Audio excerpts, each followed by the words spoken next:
नमस्कार मित्रांनो, श्रीमंत कट्ट्यावरती आपल्या सर्वांचं पुन्हा एकदा स्वागत आहे। मी सुजित साठे आपल्या सर्वांचं स्वागत करतो।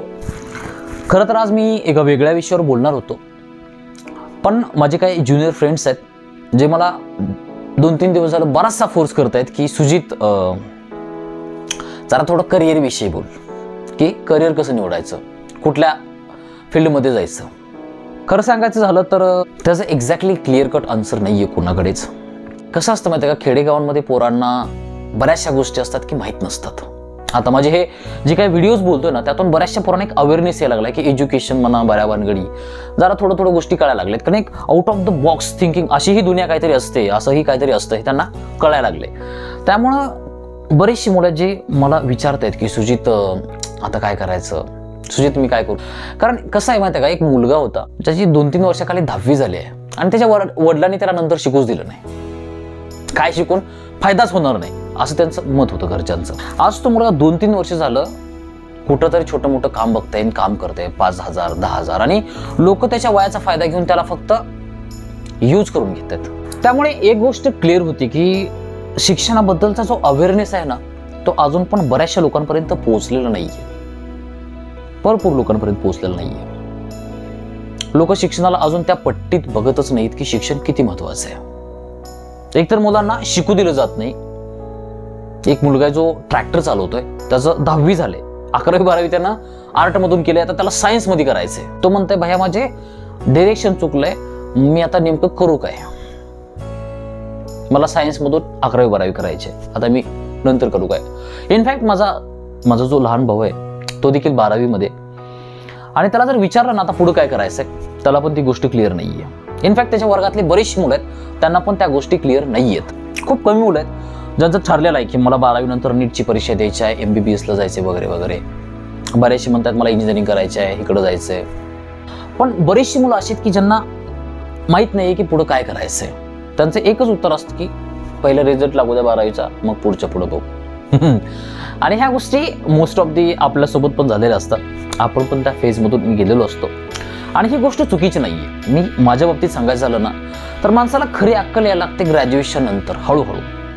पण आपले निर्णय त्याच्या अगोदर सगळे झालेले असतात, मला काय करायचंय काय नाही, आणि आपले निर्णय हे लोकांकडे बघून घेतलेले असतात। आपण आपल्या गावामध्ये एखादा व्यक्ती असतो जो एखाद्या पदावरती असतो, त्याला गावामध्ये भरपूर मान सन्मान असतो, आणि तो संपूर्ण गावासाठी एक रोल मॉडेल असतो। किंवा सोशल मीडियावरती आपण बरीचशी लोक बघितलेले असतात ज्यांचं एक वे ऑफ लिव्हिंग, त्यांचं जे काही अपीअरन्स म्हणा, सगळ्या गोष्टी बघून आपण एक प्रभावित झालेलो असतो। त्यांचं बोलणं, त्यांची भाषणं ऐकून आपल्याला त्यांच्यासारखं बनायचं असतं, आणि आपली स्वप्न तशीच ठरत असतात। मला काय बनायचंय, मला अधिकारी बनायचंय, मोठा अधिकारी बनायचंय। का बनायचंय, नाही मला बनायचंय, माझी लहानपणीपासून इच्छा आहे। किंवा बरीचशी स्वप्न अशी असतात की जे आपल्याला घरच्यांनी आपल्यावर थोपवलेली असतात लहानपणीपासून। आता माझ्या घरामध्ये बरीचशी काही मुलं आहेत ज्यांना जर विचारलं नाही बाळा तुला काय करायचंय, त्याचं क्लिअर आहे की मला हा अधिकारी बनायचंय। का, पप्पांनी सांगितलंय, पप्पा म्हणते तुला तीच अधिकारी बनायचंय। म्हणजे अजून त्याला कळतही नाही तोपर्यंतच त्याला त्या गोष्टी सगळ्या फिक्स करून टाकल्या त्याच्या डोक्यात मध्ये की तुला ते करायचंय। पण ह्याच्यामध्ये खूप मोठा प्रॉब्लेम होतो। भविष्यामध्ये आपली जी मुलं असतात ना, त्या डिप्रेशनमध्ये जाऊ शकतात, कारण आपला जो मूळ स्वभाव आहे ना, तो पहिल्यांदा कसा आहे हे आपल्याला चाचपता आला पाहिजे। माझ्या बाबतीत सांगायचं झालं तर माझ्या आयुष्यामध्ये मला भरपूर गोष्टींमध्ये इंटरेस्ट होता, भरपूर। एक मल्टी डायव्हर्स म्हटलं तरी चालेल। मला सिंगिंग करायचं होतं, मला अँकर बनायचं होतं, मला व्हॉइस आर्टिस्ट बनायचं होतं, फिल्म मेकिंग मध्ये काम करायचं होतं, रायटर बनायचं होतं, ड्रामा नाटक वगैरे त्याच्यामध्ये काम करायचं होतं, ऍक्टिंग मध्ये जायचं होतं, मला कम्युनिकेशन प्रचंड आवडायचं, मला अधिकारी व्हायचं होतं। मी UPSC साठी सुद्धा स्टडी करत होतो। इनफॅक्ट मला बऱ्याचशा गोष्टी करायच्या होत्या आयुष्यामध्ये। मला जर्नलिझमला जायचं होतं, मी कविता लिहायचो, लेख लिहायचो, ऍक्टिंग मध्ये बरे वाटायचं। एकदा भरतनाट्य केलेलं, एकदम भयानक ऍक्टिंग केलेली, त्यापासून एक पण नाही आपल्यामध्ये पण तो आर्टिस्ट आहे। म्हणजे ह्या ज्या गोष्टी होत्या ना, त्यामुळे मला एक आतमधून होते की आपल्याला हे करायचंय ते करायचं, सगळ्या गोष्टी डोक्यामध्ये चालू होत्या। आपल्याला हे पण जमतंय, हे पण जमतंय, ते पण जमतंय, सगळ्याच गोष्टी करायच्या। आणि ह्या सगळ्या गोष्टी करत असताना एक गोष्ट चालू होती ती म्हणजे लर्निंग। आणि करत असताना मला एक गोष्ट लक्षात आली की बाबा माझा जो स्वभाव आहे ना, तो आहे कम्युनिकेटिव्ह। आणि ज्यावेळेस मी लोकांसोबत बोलतो ना, त्यावेळेस लोकांना खूप चांगलं फील होतं।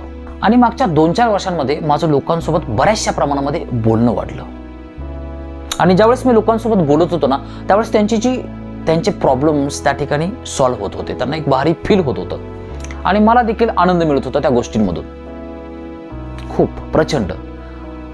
आणि ती गोष्ट मला एवढी कंटिन्युअसली करत होतो ना, मला त्यामध्ये कळत नव्हतं की माझा टाइम किती चाललाय.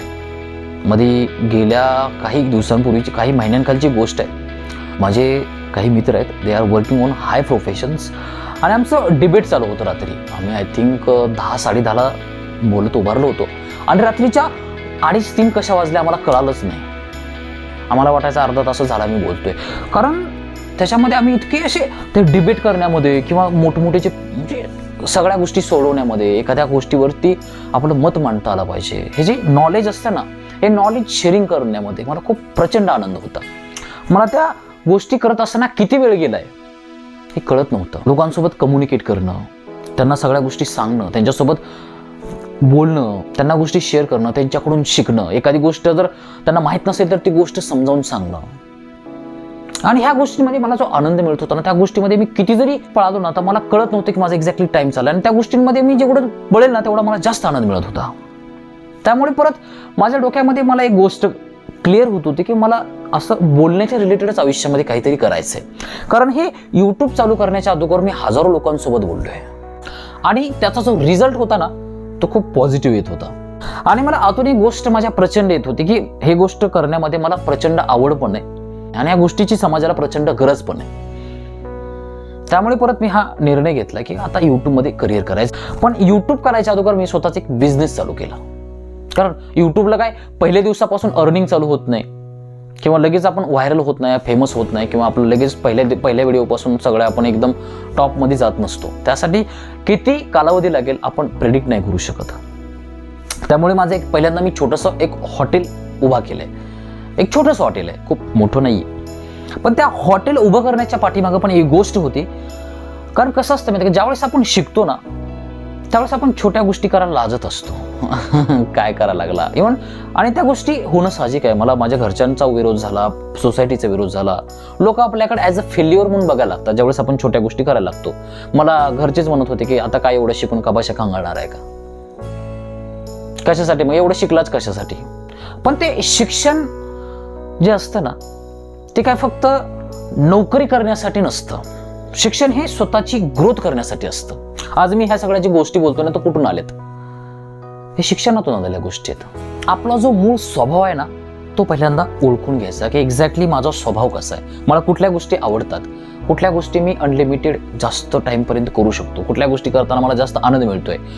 माझे बरेचसे मित्र आहेत ज्यांना गेमिंगमध्ये भरपूर इंटरेस्ट आहे, बरेचसे मित्र आहेत ज्यांना ॲनिमेशनमध्ये भरपूर इंटरेस्ट आहे, बरेचसे मित्र आहेत ज्यांना बिझनेसमध्ये भरपूर इंटरेस्ट आहे, बरेचसे मित्र त्यांना टेक्निकल गोष्टीमध्ये इंटरेस्ट आहे, आणि बरेचसे मित्र असे देखील आहेत ज्यांना स्पिरिच्युअल गोष्टीमध्ये जास्त इंटरेस्ट आहे. म्हणजे प्रत्येकाचा स्वभाव वेगवेगळा आहे, आणि तो जर स्वभाव आपल्याला एक्झॅक्टली कळाला ना की बाबा मी कुठल्या कॅटेगरीमध्ये मोडतो. नाहीतर माझ्या एक रिलेटिव्हमध्ये एक मुलगा आहे जो त्याला गेमिंग फार आवडते, पण वेगळ्या क्षेत्रामध्ये काम करतोय. तो त्याची मनापासून इच्छा आहे की मला त्या क्षेत्रामध्ये काहीतरी करायचं वगैरे वगैरे, पण होत नाही ती गोष्टी. कारण कसं असतं माहिती का, एकतर आपल्याकडे तेवढा अजून अवेअरनेस नाहीये. दुनिया जेवढ्या फास्ट एवढी इन्क्रीज होत चालली आहे, ग्रोथ होत चालली आहे ना, आपल्याकडे अजून तेवढा अवेअरनेस नाहीये. लोक अजूनही त्या गोष्टींना ॲज अ करिअर म्हणून बघत नाहीत. त्यामुळे हा खूप मोठा प्रॉब्लेम होत चाललाय. त्यामुळे कसं असतं माहिती का, करिअर निवडत असताना सगळ्यात महत्त्वाची गोष्ट म्हणजे आपण फक्त आपल्याला विचारायची की मला आयुष्यामध्ये करायचंय काय. कारण जगामध्ये आपण स्वतःला जेवढं ओळखतो ना तेवढं जगातला कुठलाच व्यक्ती आपल्याला ओळखू शकत नसतो, ना आपले आईवडील, ना आपले गुरु, ना कोणीच. आणि कसं असतं माहिती आहे का, ह्या गोष्टीसाठी एकदम लय पडदेशी निर्णय नाही घ्यायचा की मला एक्झॅक्टली आयुष्यामध्ये करायचंय काय. मी बरेचसे लोक अशी बघितलेत ना की ज्यांनी त्यांच्या ग्रॅज्युएशन नंतर त्यांचं डिसिजन त्यांचे परत चेंज झाले. त्यांच्यामध्ये ती बौद्धिक विकास जसं जसं त्यांचा होत गेला, त्यांना दुनिया जशी जशी कळत गेली ना, मग त्यांनी निर्णय घेत गेले त्या गोष्टींबाबतीत. पण कसं असतं माहिती आहे का, आपल्याला आपली जी एज्युकेशन सिस्टीम आहे ना, किंवा त्याच्यामध्ये आपल्याला विचार कसं करायचं हे शिकवलं जात नाही. त्यामुळे हा प्रश्नच खूप कमी पडतो की मी आता करिअर कसं निवडू. कारण आपण जेही निवडू ना ते चुकीच्याच मार्गावर घेऊन जाणार. आज एवढं अनएम्प्लॉयमेंट काय आहे, एवढे पोरं बेकार का घरी बसलेत, कारण आपल्याकडे ती गोष्टच नाहीये. खूप कमी लोक आहेत जे आयुष्यामध्ये सक्सेसफुल आहेत, ज्यांनी स्वतः ओळखले आणि स्वतःच्या आवडीच्या क्षेत्रामध्ये ते काम करतात. इनफॅक्ट त्यांच्याकडे भरपूर पैसा जरी नसला ना ते आतून समाधानी आहेत. ती गोष्ट आपल्याला कळाली पाहिजे. आणि मी पर्सनली माझ्या बाबतीत सांगायचं झालं ना, ऍक्च्युअलमध्ये मला कळायला लागलं ग्रॅज्युएशन नंतर. ग्रॅज्युएशनच्या पिरियड नंतर मला हळूहळू गोष्टी कळायला लागल्या. ज्यावेळेस मी बाहेर पडलो, सगळ्या गोष्टी समजून घ्यायला लागलो, तेव्हा 11वी-12वीच्या मुलांना तेवढी समज नसते की आता मला आयुष्यामध्ये एक्झॅक्टली करायचंय काय. कुठला जरी निर्णय घेतला ना, तो इकडे तिकडे बघून घेत असतो, स्वतःचं अनालिसिस करून तो निर्णय नाही घेत. पण अशी मुलं भरपूर सक्सेसफुल होतात, अशातला विषय नाहीये. पण ज्यावेळेस आपण स्वतःला समजून घेतो, स्वतःचा स्वभाव आपल्याला समजतो आणि आपल्या आवडीनुसार आपलं जे पॅशन आहे त्या गोष्टीनुसार जर आपण गोष्टी चेंज केल्या ना, आपण जास्त आयुष्यामध्ये सुखी राहू शकतो. अल्टिमेटली ह्या सगळ्या गोष्टी कशासाठी करायच्या? आनंदासाठी. आपण एखाद्या चुकीच्या क्षेत्रामध्ये गेलो आणि भरपूर मोठे जरी झालो आणि जर आपल्याला आनंद मिळत नसेल ना, तर ते आपलं खूप मोठं फेल्युअर आहे आयुष्यामध्ये. त्यामुळे करिअर निवडत असताना जास्त गडबड नाही करायची, हळूहळू होऊन जायचं, एक्सपेरिमेंट करत राहायचे. मी सगळ्या गोष्टी चेक करून बघितल्यात. मी अँकरिंग केलोय आणि सगळ्या गोष्टी मला जमत होत्या. मी सगळ्या गोष्टी चेक करून बघितल्यात, एक एक एक एक एक बिझनेस करायला लागलोय. आजही त्या गोष्टी मी सोडलेत, अशातला विषय नाहीये. त्यांना छंद म्हणून मी जोपासत असतो. त्या गोष्टी करताना मला भरपूर आनंद देखील मिळतो आणि त्या गोष्टींचा कुठेतरी ह्या बोलण्यामध्ये कुठेतरी एक भाग असू शकतो. माझा एक मित्र आहे, 11वीत असल्यापासून आम्ही सोबत आहोत आणि त्याचं एक स्वप्न होतं की मला सॉफ्टवेअर इंजिनियर बनायचं आहे. माझं तसं नव्हतं. माझ्या डोक्यात बऱ्याचशा गोष्टी चालू होत्या, मला हे बी करायचंय, मला ती बी करायचंय, मला हे बी करायचंय, ही बी करायचं. पण त्याची एक गोष्ट होती की त्याला ती गोष्ट फिक्स करायची आहे आणि तो आज सॉफ्टवेअर इंजिनियर आहे आणि ही इज हॅपी. पण माझं तसं नव्हतं. मी कन्फ्यूज होतो, भरपूर कन्फ्यूज होतो ना. And I accept that thing. ज्याला ऑलरेडी माहिती आहे ना मला काय करायचं आहे, तो ह्या गोष्टी सर्च नाही करत, तो स्वतःवर एक्सपेरिमेंट नाही करत. आणि ज्याला माहीत नसतं ना, तो एक्सपेरिमेंट करतो, स्वतःला चाचपतो की बाबा माझी स्ट्रेंथ काय आहे, माझी विकनेस काय आहे, मला कुठल्या गोष्टींमध्ये आनंद येतो, अशी कुठली गोष्ट आहे जी मी करू शकतो, ती गोष्ट करताना मला प्रचंड आनंद मिळतोय, त्या गोष्टीची समाजाला भरपूर गरज आहे. हे ज्यावेळेस आपल्याला कळायला लागतं ना, मग आपण त्या क्षेत्रामध्ये पुढे जाऊ शकतो. आणि त्या क्षेत्रामध्ये पुढे जात असताना ऑलरेडी त्या क्षेत्रामध्ये जो व्यक्ती टॉपमध्ये आहे ना, त्या व्यक्तीला फॉलो करायचं. तो व्यक्ती कसा गेलाय, त्याने एक्झॅक्टली त्या गोष्टीमध्ये जाण्यासाठी काय प्रयत्न केलेत, कुठल्या गोष्टी त्याने यूज केलेत, ह्या सगळ्या गोष्टी बघता आल्या पाहिजेत आणि नंतर मग डिसिजन्स घ्यायचे असतात. बरेचसे लोक एखाद्या क्षेत्रामध्ये ज्यावेळेस जातात ना, तिथलं ते हायलाईट ज्या गोष्टी केल्या जातात ना, त्या गोष्टींना बघून जात असतात आणि जाऊन फसतात. आयुष्यामध्ये 2च निर्णय खूप महत्वाचे आहेत, एक म्हणजे करिअर आणि दुसरं म्हणजे लग्न. आणि हे जर 2 निर्णय चुकले ना, मग परत उपयोगच नाही, सगळं आयुष्य पूर्ण चुकत जातं. त्यामुळे जर आपण कन्फ्यूज असलो ना, थांबायचं.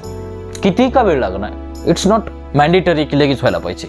आता बरीचशी पोरं आहेत 12वीत आहेत, त्यांना एवढं प्रेशर केलं जातं, तुला काय करायचं, काय ठरवलं आयुष्यामध्ये, भविष्यामध्ये, एवढं त्यांना प्रेशर केलं जातं. ते आपलं काय तर सांगून टाकतं पुढे दिवशी, मला हे करायचंय. मग झालं, मग एकदा माणूस बोलला ना, अडकून बसतो, मग ते त्याला करावंच लागतं. स्वतःच्या डेव्हलपमेंट वरती काम करत असताना लोकांची मदत घ्या, पण निर्णय घेताना स्वतः घ्या. स्वतःला विचारा की मला एक्झॅक्टली कुठल्या गोष्टी आवडतात, कुठल्या गोष्टी मी जास्त भारी करू शकतो, कुठल्या गोष्टी करताना मला आनंद मिळतोय आणि जी गोष्ट करायची आहे त्या गोष्टीची समाजाला गरज आहे का. आणि ज्यावेळेस ह्या 3 गोष्टी आपल्याला क्लिअर होतील ना, मग आपण तो निर्णय घेऊ शकतो.